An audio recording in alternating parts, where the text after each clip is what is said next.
पाकिस्तान के लिए nightmare scenario बनी पीस टॉक।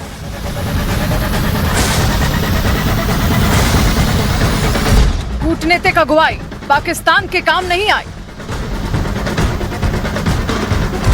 अमेरिका ईरान को राजी करने में नाकाम रहा पाकिस्तान।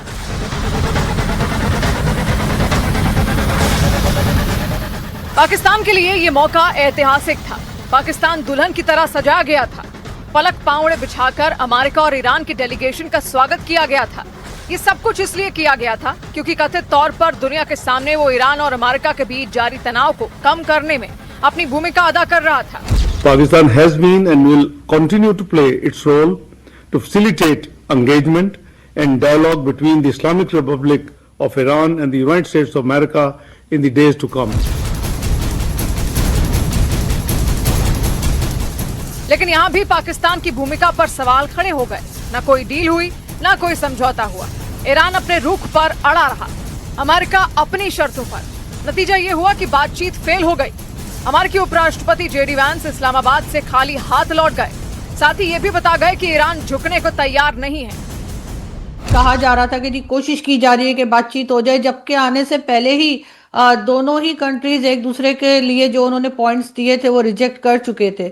उसके बाद भी इस टॉक को करवाया गया और जाहिर है कि जिस तरह की कंडीशंस या जो पॉइंट्स अमेरिका ईरान को दे रहा है वो ईरान कभी भी नहीं मानेगा। ईरान क्यों मानेगा कि वो अपने मिसाइल्स की रेंज कम कर दे या वो अपने न्यूक्लियर वेपन्स की तरफ ना जाए। इस किस्म की जो शर्तें लगाई गई हैं अमेरिका की तरफ से वो ईरान पहले भी नहीं मान रहा था और इसीलिए वो सैंक्शंस भी झेल रहा है। अब यहीं से पाकिस्तान के लिए असली समस्या शुरू होती है, क्योंकि बातचीत की टेबल पर पाकिस्तान की मेजबानी में बात ना बनना न सिर्फ पाकिस्तान के लिए कूटनीतिक नाकामी साबित हो सकती है, बल्कि ये पाकिस्तान के अस्तित्व के लिए भी खतरा बन सकती है। क्योंकि एक तरफ अमेरिका है जिससे पाकिस्तान को आर्थिक मदद और सुरक्षा संबंध चाहिए, दूसरी तरफ ईरान है जो पाकिस्तान का पड़ोसी है। इन दोनों के बीच तनाव बढ़ने के साफ मायने हैं। पाकिस्तान एक साथ दो दबावों में फंस जाता है, अमेरिका की रणनीतिक उम्मीदें और ईरान की सीधी भौगोलिक चुनौती। अगर अमेरिका सैन्य विकल्प अपनाता है तो पाकिस्तान से एयरबेस और लॉजिस्टिक सपोर्ट की मांग हो सकती है। ऐसी स्थिति में पाकिस्तान की किसी भी सहमति का मतलब होगा सीधे ईरान के निशाने पर आना। ईरान पहले ही चेतावनी दे चुका है कि जो देश अमेरिका को अपनी जमीन देंगे वो उस देश पर जवाबी कार्रवाई झेलेगा। करीब 900 किलोमीटर लंबी सीमा पर तनाव बढ़ सकता है, जो हॉट जोन में बदल जाएगा। आतंकी गुट इस स्थिति का फायदा उठाकर हमले तेज कर सकते हैं।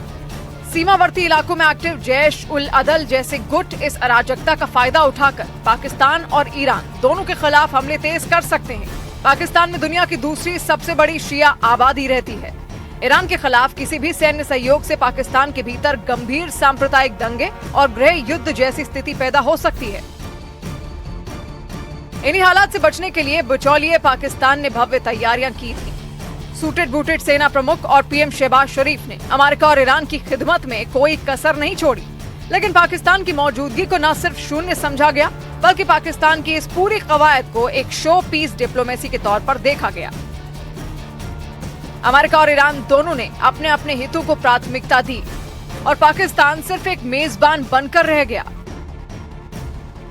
इस नाकामी ने यह भी साफ कर दिया कि वैश्विक ताकतों के बीच पाकिस्तान की साख कितनी सीमित है, क्योंकि इस पूरे घटनाक्रम ने पाकिस्तान को एक मजबूत बिचौलिया नहीं बल्कि एक बार फिर कमजोर कड़ी के रूप में दुनिया के सामने बेनकाब कर दिया।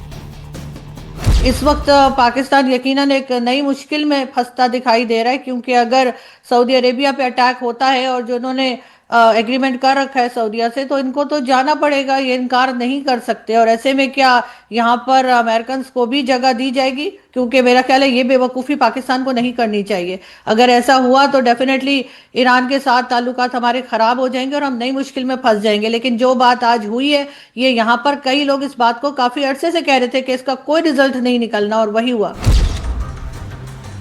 इन हालात के बीच सबसे बड़ी चुनौती पाकिस्तान के सेना प्रमुख आसिम मुनीर और पीएम शहबाज शरीफ के सामने है।